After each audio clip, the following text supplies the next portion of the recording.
Chapitre numéro 4. Rhéma. La parole que nous exprimons a une grande capacité créatrice. Il est donc d'une importance vitale pour le chrétien de l'utiliser comme il convient, s'il aspire à une vie victorieuse. Mais, pour être vraiment efficace, cette parole doit cependant posséder une base juste.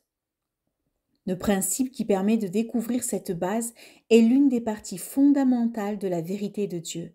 Je voudrais maintenant vous faire part de quelques pensées sur ce sujet. La foi dans la parole de Dieu, problème et productivité. On a amené un jour dans mon bureau une femme sur un brancard. Elle était paralysée du cou jusqu'aux pieds et ne pouvait même pas remuer les doigts. Lorsqu'on l'a ramenée, j'ai ressenti comme une étrange sensation. Mon cœur était troublé. L'ambiance devait ressembler à celle qui existait autour de la piscine de Bethesda. Je savais qu'il allait se passer quelque chose. Je me suis alors approchée du brancard.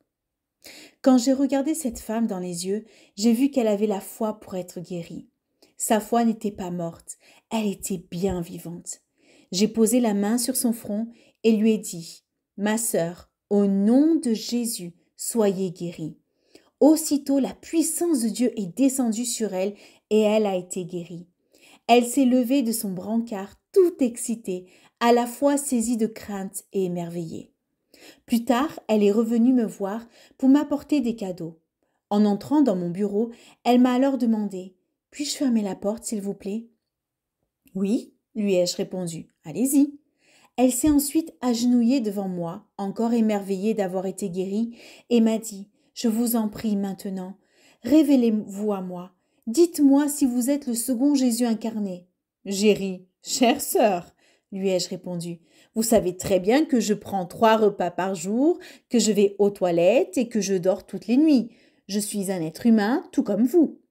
Et le seul moyen que j'ai d'être sauvée, c'est par Jésus-Christ. » Cette femme avait été l'objet d'une guérison si miraculeuse que la rumeur s'est répandue partout. Peu de temps après, une femme riche est venue à l'église, portée elle aussi sur un brancard. Elle était chrétienne depuis fort longtemps et exerçait également le diaconat dans l'église.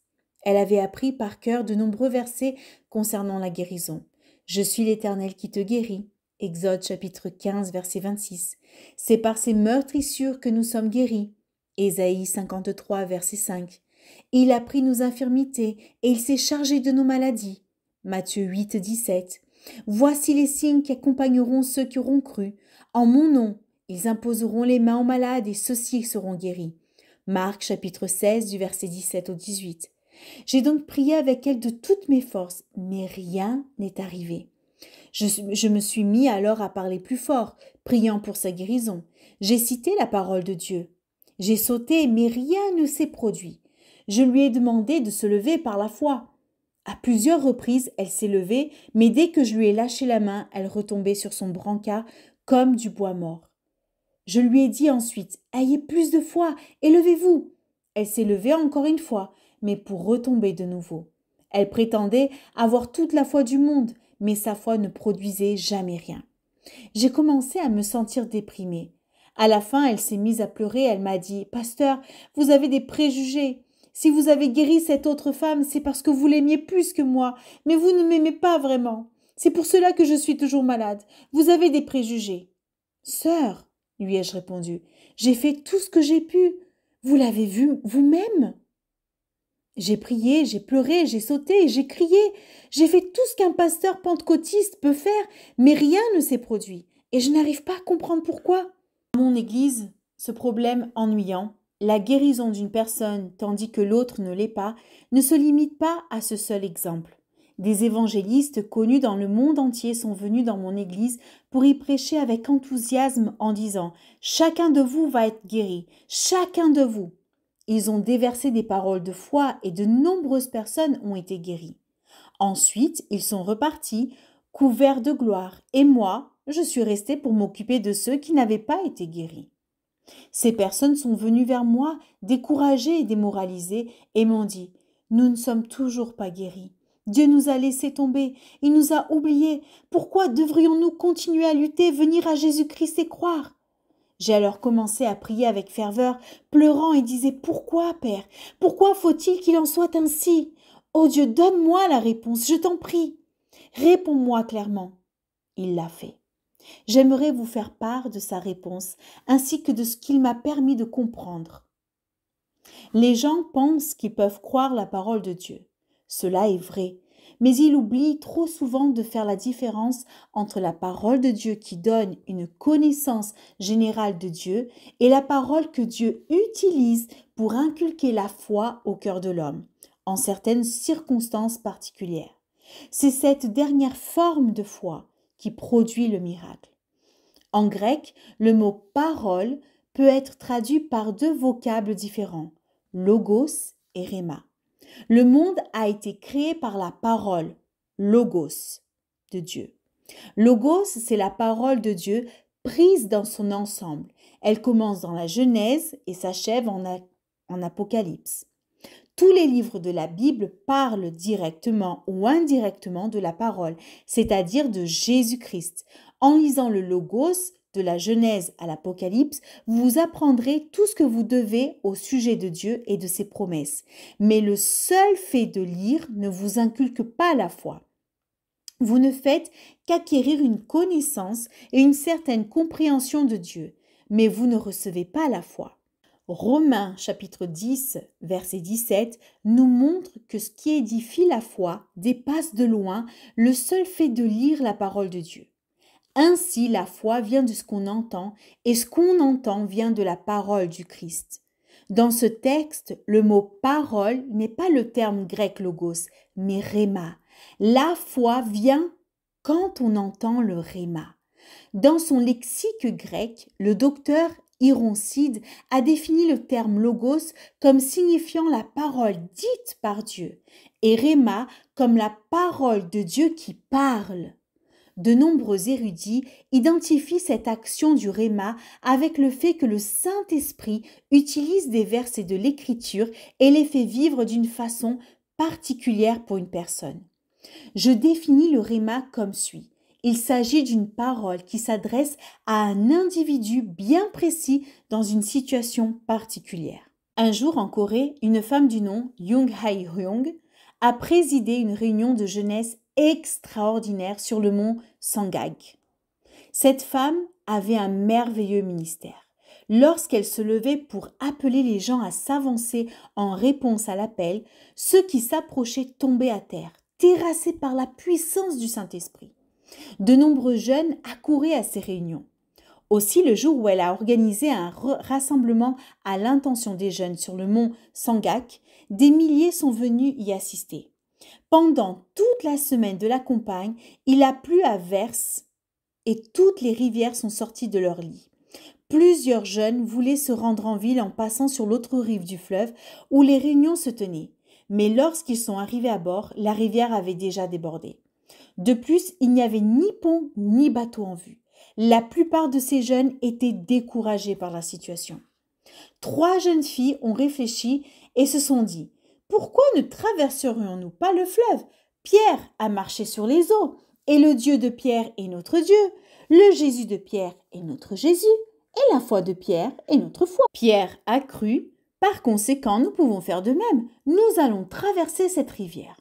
La rivière était complètement sortie de son lit, mais ces 3 jeunes filles se sont agenouillées et se tenant par la main, elles ont cité le passage de l'Écriture qui raconte l'histoire de Pierre marchant sur les eaux. Elles ont affirmé qu'elles croyaient comme lui. Puis, sous les yeux des autres membres du groupe, elles ont crié et se sont lancées dans l'eau. Aussitôt, elles ont été balayées par les flots en furie. Et ce n'est que 3 jours plus tard que leurs cadavres ont été retrouvés en pleine mer. Cet incident tragique a eu un profond retentissement dans toute la Corée. Les journaux ont raconté l'histoire avec des gros titres du genre « Leur Dieu a été incapable de les sauver »,« Pourquoi Dieu n'a-t-il pas exaucé la prière de la foi ?» Ainsi, les incroyants ont connu leur jour de triomphe à cause de cet événement, tandis que l'Église chrétienne s'est retrouvée fort déprimée et découragée, car elle n'avait aucune réponse à apporter. Une grande discussion s'est ensuite suivie dans tout le pays, et un grand nombre de bons chrétiens ont perdu la foi à la suite de ce drame. Il disait, ces filles-là ont cru exactement comme nos pasteurs l'ont enseigné. Elles ont exercé leur foi. Ces jeunes filles l'ont fait. Pourquoi Dieu ne les a-t-il pas exaucées? Le Dieu Jéhovah n'est sans doute pas le Dieu vivant. Cette religion à laquelle nous avons appartenu n'est qu'une religion de pure forme. Quelle réponse donneriez-vous à de telles personnes? Ces jeunes filles avaient cru. Elles avaient exercé leur foi en se fondant sur la parole de Dieu. Dieu n'avait aucune raison de soutenir leur foi. Pierre n'a jamais marché sur les eaux à cause du Logos, qui donne une connaissance générale sur Dieu. Pierre avait attendu que Jésus lui adresse une parole particulière. Il avait dit « Seigneur, si c'est toi, Jésus, ordonne-moi de venir. » Jésus avait répondu « Viens ». La parole que le Christ a adressée à Pierre n'était pas Logos, mais Rhéma. Il a dit une parole précise « Viens » à l'adresse d'une personne précise, en une circonstance précise, une tempête. Rhéma apporte la foi. La foi vient de ce qu'on entend et ce qu'on entend vient de Rhéma. Pierre n'a pas marché sur les eaux du fait de sa connaissance générale de Dieu. Pierre avait le Rhéma. Mais les jeunes filles, quant à elles, avaient uniquement le Logos, la connaissance générale de Dieu. C'était en l'occurrence l'œuvre de Dieu accomplie par la personne de Pierre. Elles ont exercé leur foi humaine dans le Logos. C'est là que résidait leur erreur. C'est pourquoi Dieu n'était pas censé soutenir leur foi. La différence entre la manière dont ces filles ont exercé leur foi et celle dont Pierre avait exercé la sienne est aussi grande que celle qui existe entre la nuit et le jour. Il y a 2 ans, 2 étudiants d'école biblique ont complètement raté leur entrée initiale dans le ministère. Ces 2 jeunes gens étaient mes disciples. Ils avaient entendu mes conférences, avaient fréquenté mon église et appris en théorie les principes de la foi. Ils ont entamé leur première aventure dans le ministère avec ce qui pouvait apparaître comme étant une grande foi. Ils s'appuyaient sur des textes de l'Écriture tels que « Ouvre largement ta bouche et je la remplirai » Psaume 81, verset 11. « Si vous demandez quelque chose en mon nom, je le ferai » Jean 14, verset 14. Ils sont alors allés dans une barque et ont fait un emprunt important. Puis, ils se sont rendus chez un homme riche et ont fait un autre emprunt important. Avec cet argent, ils ont acheté un terrain et ils ont fait construire une magnifique église sans même avoir d'assemblée. Ils ont commencé à prêcher, s'attendant à ce que les gens se pressent par centaines dans l'édifice et que leurs dettes soient rapidement remboursées. Mais rien de semblable n'est arrivé. L'un des 2 jeunes gens avait emprunté environ 30 000 $ et l'autre près de 50 000 $. Très vite, leurs créanciers sont venus réclamer leur dû et les 2 jeunes gens se sont vite retrouvés dans une situation fâcheuse. Il s'en fallait de peu qu'ils ne perdent même leur foi en Dieu. Ils sont alors tous 2 venus me voir. Ils m'ont dit en pleurant, « Pasteur Shaw, pourquoi votre Dieu est-il différent du nôtre? Vous avez commencé avec 2150 $ et vous venez de terminer la construction d'un bâtiment qui en coûte 500 millions. Nous avons construit un bâtiment qui n'en coûte que 80 000. Pourquoi Dieu ne nous répond-il pas? Nous avons cru dans le même Dieu et nous avons exercé la même foi. Alors pourquoi ne nous a-t-il pas exaucés? Ils ont ensuite commencé à citer des textes de l'Écriture contenant des promesses de l'Ancien et du Nouveau Testament, ajoutant « Nous avons agi exactement comme vous nous l'aviez enseigné et nous avons échoué. » Je leur ai alors répondu « Je suis heureux que vous ayez échoué après avoir entendu mes paroles. Vous êtes certainement mes disciples, mais vous n'êtes pas les disciples de Jésus-Christ. Vous avez mal compris mes enseignements. J'ai fondé mon église à cause du Rhéma. Et pas seulement grâce au Logos. Dieu a parlé clairement à mon cœur et m'a dit « Lève-toi et construis une église qui pourra accueillir 10 000 personnes. » Dieu m'a alors inculqué sa foi et j'ai vu le miracle. Mais vous êtes partis avec le seul Logos, c'est-à-dire une connaissance très générale de Dieu et de sa foi. C'est pourquoi Dieu n'est pas responsable de votre soutien, même si vous vouliez servir le Seigneur Jésus-Christ. Frères et sœurs, par le Logos, vous pouvez connaître Dieu. Vous pouvez apprendre à mieux le connaître et à mieux le comprendre. Mais le Logos ne devient pas toujours Rhéma. Imaginez un malade qui serait allé à la piscine de Bethséda. et aurait dit à ceux qui s'y trouvaient: « Quel idiot vous êtes à attendre comme cela! C'est toujours la même piscine, au même endroit et avec la même eau. Pourquoi attendez-vous toujours? Moi, je vais sauter dans l'eau et me laver. » Il aurait ensuite plongé dans la piscine et se serait lavé. Mais en sortant de l'eau, il n'en aurait pas été guéri pour autant, car ce n'était que lorsque l'ange de l'Éternel venait et remuait l'eau que les gens pouvaient y plonger, s'y laver et être guéris. C'était pourtant toujours la même piscine de Bethshéda, au même endroit et avec la même eau, mais le miracle ne pouvait s'y produire que lorsque l'eau était agitée par l'ange de Dieu. Le Réma est issu du Logos. Le Logos est semblable à la piscine de Bethshéda. Vous pouvez toujours écouter et étudier la parole de Dieu. Il n'y a que lorsque l'Esprit Saint vient et donne vie à un ou plusieurs passages des Écritures, les fait brûler dans votre âme et vous fait comprendre qu'ils s'appliquent d'une manière directe aux circonstances dans lesquelles vous vous trouvez, que le Logos devient Réma. Le Logos est donné à tout le monde. Le Logos est commun aux Coréens, aux Européens, aux Africains et aux Américains. Il est donné à tous afin que tous connaissent Dieu. Mais le Réma n'est pas donné à tout le monde. Le Réma est donné en particulier à la personne qui espère en l'Éternel jusqu'à ce que le Seigneur puisse venir et rendre le texte de l'Écriture vivant dans son cœur. Nous vivons une époque très agitée. Les gens viennent à l'église et y sont divertis. Ils entendent un sermon relativement court, puis repartent sans avoir eu le temps d'espérer en l'Éternel. Ils reçoivent le Logos, mais pas le Réma. Ils ne voient donc pas les œuvres miraculeuses de Dieu et se mettent à douter de sa puissance. Les gens doivent venir à l'église, écouter attentivement le prédicateur et espérer en l'Éternel.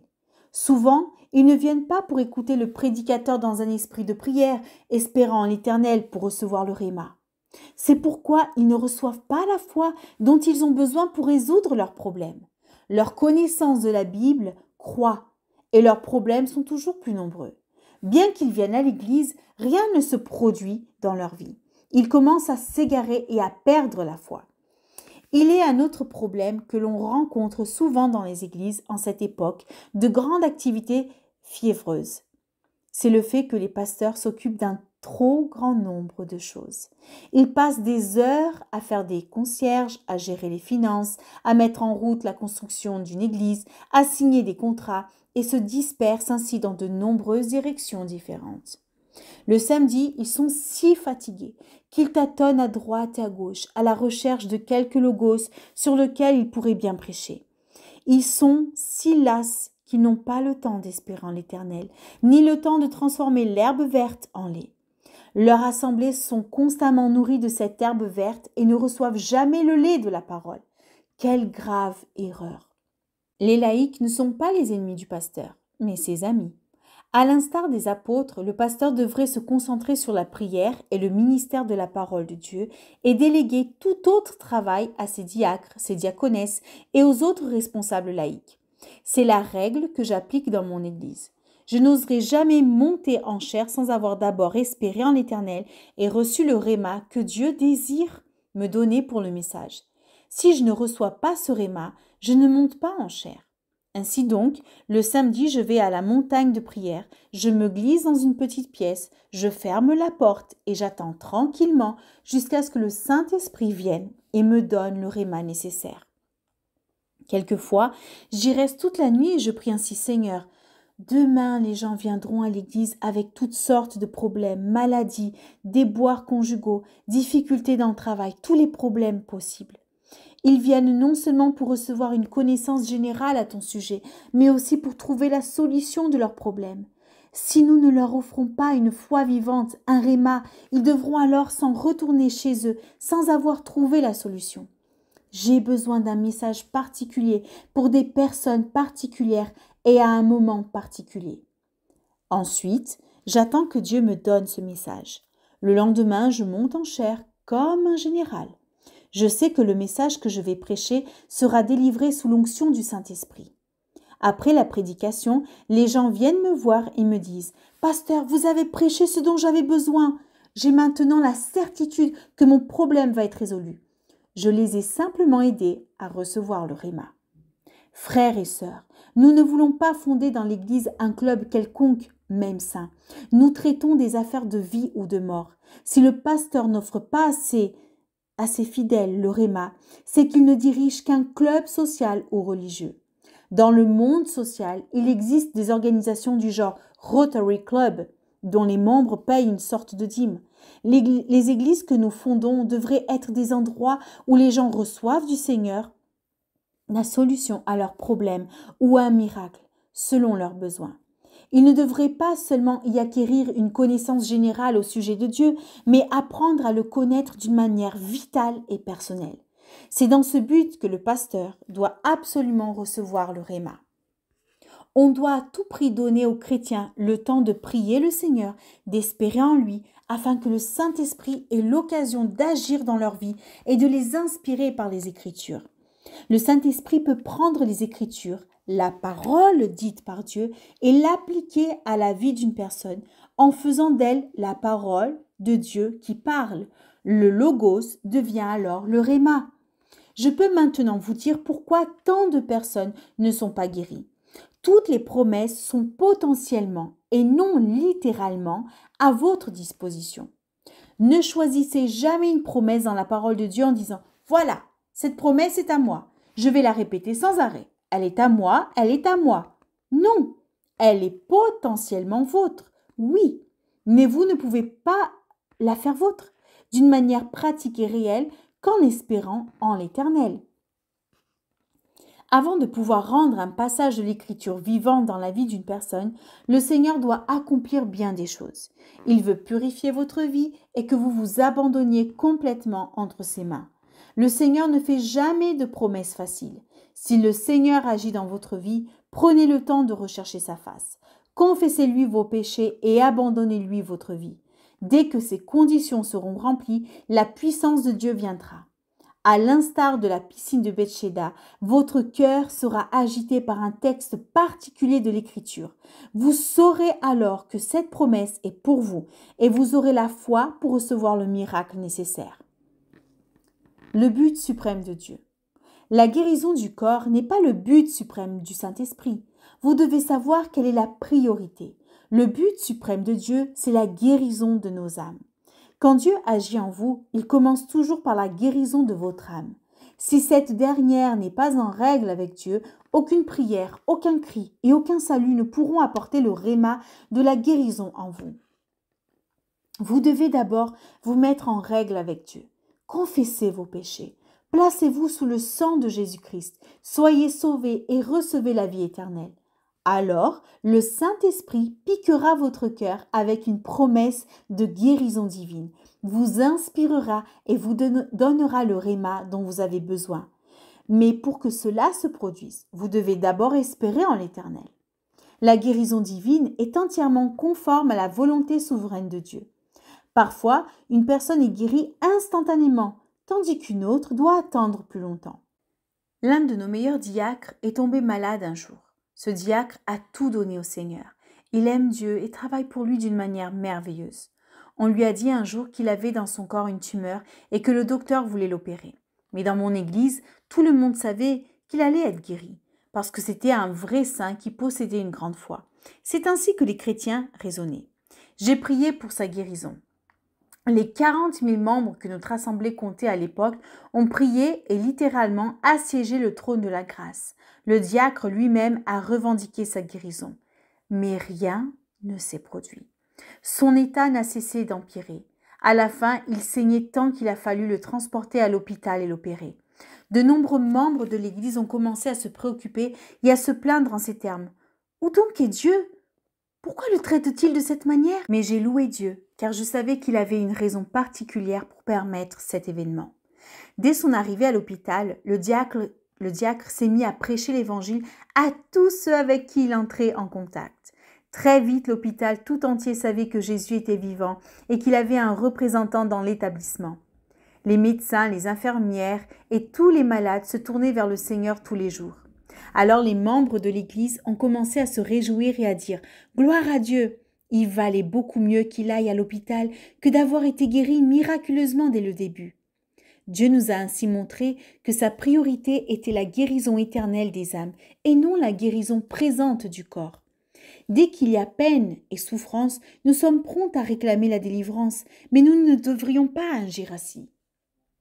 Si notre souffrance doit apporter la grâce rédemptrice ou servir de canal à la gloire de Dieu, c'est Dieu qui l'a envoyée.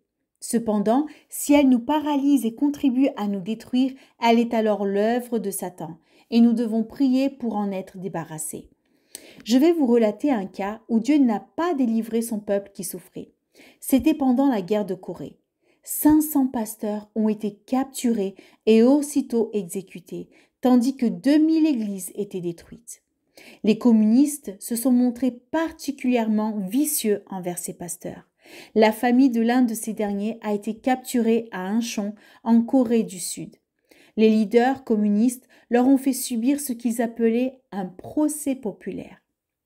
Les accusateurs ont dit « L'une des personnes est coupable d'avoir commis tel péché, et pour ce genre de péché, il convient qu'il soit puni. » La seule réponse que l'on a pu entendre alors a été le cœur des présents qui l'a dit d'une seule voix « Oui, oui !»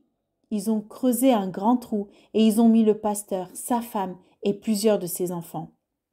Le leader a ensuite pris la parole. « Monsieur, pendant toutes ces années, vous avez induit les gens en erreur au moyen de la superstition de la Bible. Maintenant, si vous reniez cela devant tous ces témoins et si vous vous repentez de votre mauvaise conduite, alors vous-même, votre épouse et vos enfants serez tous libres. Mais si vous persistez à croire en cette superstition, toute votre famille sera enterrée vivante. Prenez votre décision. » Ces enfants se sont alors écriés « Oh papa, papa, pense à nous, papa !» Pensez-y, si vous étiez à sa place, que feriez-vous? Je suis moi-même père de 3 enfants et je préférerais presque aller en enfer plutôt que de voir mes enfants tués. Ce père était bouleversé. Il a levé alors la main et a dit « Bon, d'accord, je vais renier ma… » Mais avant qu'il ait pu achever sa phrase, sa femme lui a donné un coup de coude et lui a dit « Papa, dis non !»« Chut !» Les enfants, a-t-elle ajouté. Ce soir, nous allons dîner avec le roi des rois, le Seigneur des seigneurs. Elle les a conduits dans le chant du cantique. Ô ce doux bientôt. Son mari et ses enfants ont chanté avec elle et les communistes ont commencé à les enterrer. Les enfants ont disparu les premiers, mais ils ont chanté sous le regard des témoins jusqu'à ce que la terre leur arrive au cou. Dieu ne les a pas délivrés, mais presque tous ceux qui ont assisté à leur exécution sont devenus chrétiens et un grand nombre fréquentent aujourd'hui mon Église. La grâce de la rédemption a coulé grâce à leur souffrance. Dieu a donné son Fils unique afin qu'il soit crucifié et le monde a pu être sauvé et racheté.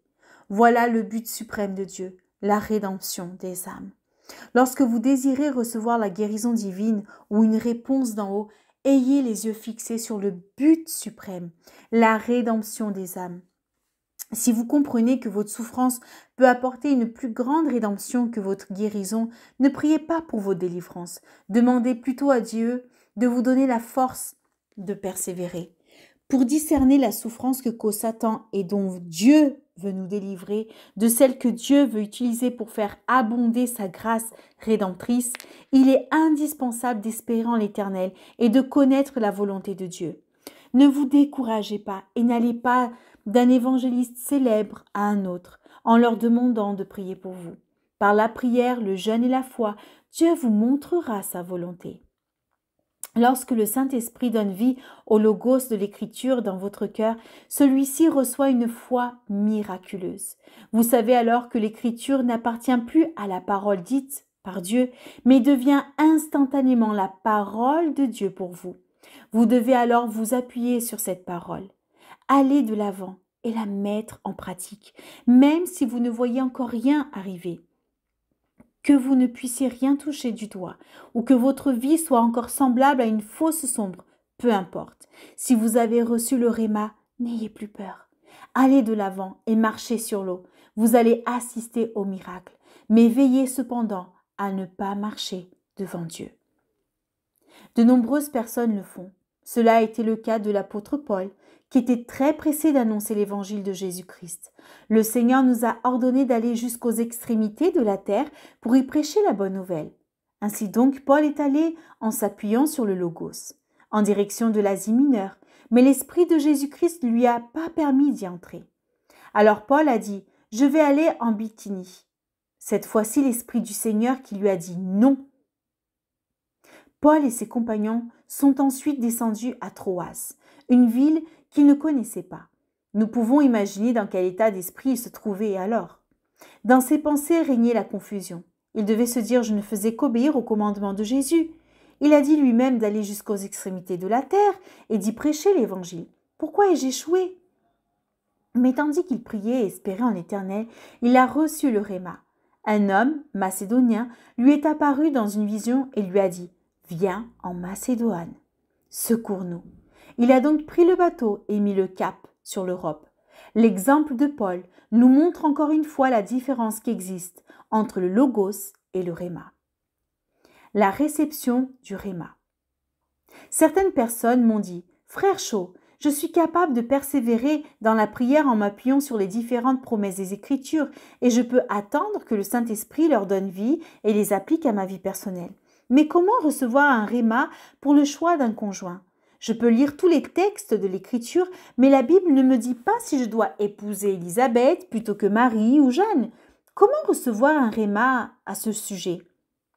De même, la Bible ne dit pas que vous devriez aller habiter de préférence à Bordeaux, Strasbourg ou Perpignan. Comment faire pour connaître la volonté de Dieu dans ce domaine? Ce sont là des questions légitimes. Laissez-moi vous montrer les 5 étapes qui me permettent habituellement de recevoir le Réma pour ce genre de décision. Le point mort.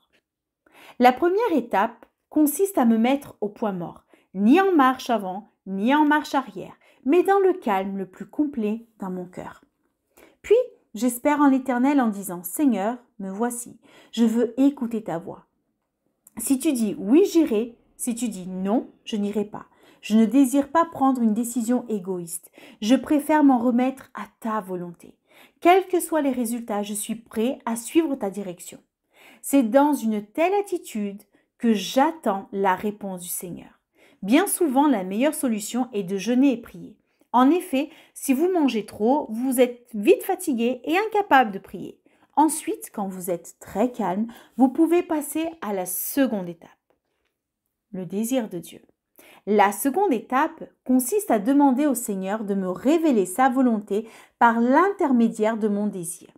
Dieu veut toujours se révéler à vous en se servant de vos désirs, une fois qu'ils sont sanctifiés. Fais de l'Éternel tes délices et il te donnera ce que ton cœur désire. Psaume chapitre 37, verset 4. Ce que désirent les justes leur est accordé. Proverbe 10, 24. Tout ce que vous demandez en priant, croyez que vous l'avez reçu et vous le verrez s'accomplir. Marc 11, 24. Le désir de l'homme est donc l'un des points sur lesquels Dieu met l'accent. D'ailleurs, c'est Philippiens 2,13 qui déclare « C'est Dieu qui produit en vous le vouloir et le faire selon son bon désir. » Par l'intermédiaire du Saint-Esprit, Dieu met dans notre cœur le désir de faire sa volonté. C'est pourquoi priez en ces termes « Seigneur, donne-moi maintenant le désir qui correspond à ta volonté. » Persévérez dans la prière et espérez en l'Éternel jusqu'à ce qu'il vous donne un désir divin. Pendant que vous priez, de nombreux désirs merveilleux ne tarderont pas à affluer dans votre cœur. Ayez également la patience d'attendre qu'un désir divin s'empare de vous. Ne vous contentez pas de dire « Oh, j'ai déjà tout ce qu'il me faut » pour vous en aller aussitôt.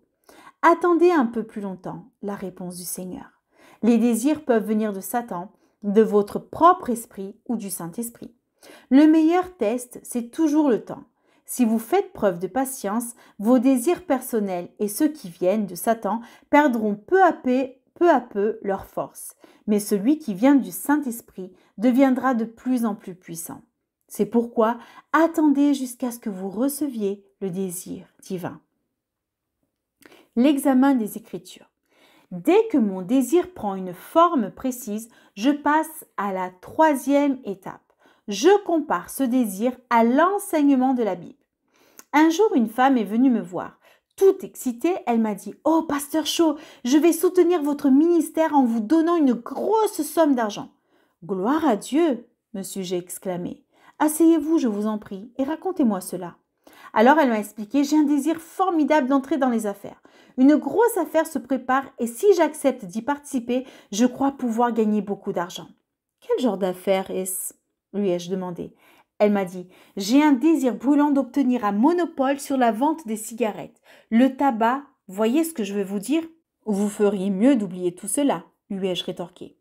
Mais j'en ai le désir, a-t-elle insisté. Le désir brûlant, c'est exactement ce que vous nous avez dit dans votre message. Ce désir vient de la chair, ai-je répondu. Ne vous est-il jamais venu à l'idée de consulter la Bible pour voir si ce que vous voulez faire est biblique? Non. Votre désir doit être soumis à l'examen des Écritures. La Bible dit que vous êtes le temple du Saint-Esprit. 1 Corinthiens 6, 19. Si Dieu avait voulu que ses enfants fument, il leur aurait fait des nez différents. Les cheminées doivent toujours être dirigées vers le ciel et non vers le bas. Pensez un instant au nez. Il est dirigé vers le bas, non vers le haut. Dieu ne veut pas que les hommes fument parce que nos cheminées sont dirigées dans le mauvais sens. Le temple du Saint-Esprit, c'est votre corps. Si vous le polluez avec la fumée, vous polluez en réalité le temple du Saint-Esprit. Un tel désir n'est pas dans la volonté de Dieu. Il vaudrait donc mieux oublier cette affaire. Un homme m'a dit un jour, « Pasteur, je me suis lié d'amitié avec une femme très jolie, une veuve. Elle est douce, belle et merveilleuse, et quand je prie, je ressens un désir brûlant de l'épouser. Mais j'ai une femme et des enfants. » Écoutez, lui ai-je répondu, oubliez tout cela car c'est l'œuvre du diable. Oh non, non, cela ne vient pas du diable, a-t-il insisté. Quand j'ai prié, le Saint-Esprit a parlé à mon cœur et m'a fait comprendre que ma première femme n'est pas tout à fait ce genre de côte qui me convient. Elle est comme une écharde dans ma chair. Le Saint-Esprit m'a parlé et m'a dit que cette veuve est bien la côte qui me manque et qu'elle me convient à merveille. Je lui ai dit, cela ne vient pas du Saint-Esprit, c'est l'esprit du malin. De nombreuses personnes commettent ce genre d'erreur. Si elles prient en désaccord avec ce qui est écrit dans la parole de Dieu, le diable ne tardera pas à leur parler. Le Saint-Esprit ne contredit jamais la parole écrite de Dieu. Cet homme ne m'a pas écouté. Il a divorcé et a épousé la veuve. Il est aujourd'hui le plus malheureux des êtres humains. Il a découvert que la seconde côte était encore pire que la première. Ainsi donc, tous nos désirs doivent être soigneusement examinés à la lumière des Écritures. Si vous n'avez pas assez confiance en vous-même pour le faire, allez trouver votre pasteur. Un signe extérieur. Après avoir soumis mon désir à l'examen de la parole écrite, c'est-à-dire les enseignements de Dieu, je suis prêt pour la 4e étape. Demander à Dieu un signe extérieur venant des circonstances dans lesquelles je me trouve. Si Dieu a vraiment parlé à votre cœur, il se doit de vous donner un signe en provenance du monde extérieur. Lorsqu'Élie a prié à 7 reprises pour que la pluie vienne, il a reçu un signe en provenance de l'Est. Une petite tache, pas plus grande que la paume de la main, un nuage. Gédéon nous offre lui aussi un exemple, car il a demandé un signe au Seigneur. Dieu m'a toujours donné un signe, à partir des circonstances dans lesquelles je me trouve. Parfois ce signe est tout petit, mais il est là. L'heure de Dieu. Dès que j'ai reçu le signe, je passe à la dernière étape. Je prie jusqu'à la venue de l'heure de Dieu. L'heure de Dieu est différente de la nôtre. Vous devez prier jusqu'à ce que vous ressentiez une paix profonde. La paix, c'est le meilleur arbitre. Si après avoir prié, vous ressentez toujours une sorte de malaise dans votre esprit, c'est que l'heure n'est pas encore venue. La lumière est encore rouge. Continuez à prier et à attendre. Dès que la lumière passera au vert, la paix entrera dans votre cœur. C'est alors que vous pourrez bondir et partir. Vous pourrez y aller à toute vitesse car vous serez accompagné de la bénédiction et du réma de Dieu. Vous verrez alors un miracle après l'autre. Tout au long de mon ministère, j'ai agi et conduit mes affaires en suivant ces 5 étapes. Jusqu'à ce jour, Dieu a toujours confirmé cette démarche par des signes et des miracles. De tels fruits montrent clairement la différence entre le logo et le réma. À l'avenir, vous ne connaîtrez plus la confusion quant aux promesses de Dieu. Aucune revendication, aucune souffrance, aucune gesticulation, aucun cri strident ne le convaincront. Dieu vous convaincra en vous inculquant sa propre foi. La traduction française de Marc, chapitre 11, verset 22 au 23, dit que vous devez avoir foi en Dieu et qu'ainsi, vous pourrez dire à une montagne d'aller se jeter dans la mer. Cependant, le texte grec dit que vous devriez avoir la foi de Dieu. Comment faire pour avoir la foi de Dieu? Quand vous recevez le réma, la foi qui vous est alors impartie ne vient pas de vous. C'est une foi que Dieu lui-même vous donne. Dès que vous l'avez reçu, vous pouvez ordonner aux montagnes de se déplacer. Si vous n'avez pas reçu la foi de Dieu, vous ne pouvez pas le faire. Même sans autre raison, vous devriez étudier soigneusement la Bible de la Genèse à Apocalypse, ne serait-ce que pour donner au Saint-Esprit les matériaux nécessaires pour agir en vous. Ainsi donc, lorsque vous espérez en l'Éternel et recherchez sa face, le Saint-Esprit sera en mesure de vous inculquer sa foi. De grands miracles vous accompagneront quand vous mettez votre foi en action, aussi bien dans votre ministère que dans votre foyer. Espérez donc en l'Éternel. Ne considérez pas cela comme une perte de temps. Quand Dieu parlera à votre cœur, il pourra en une seconde faire beaucoup plus que vous en une année. Espérez en l'Éternel et vous verrez de grandes choses s'accomplir.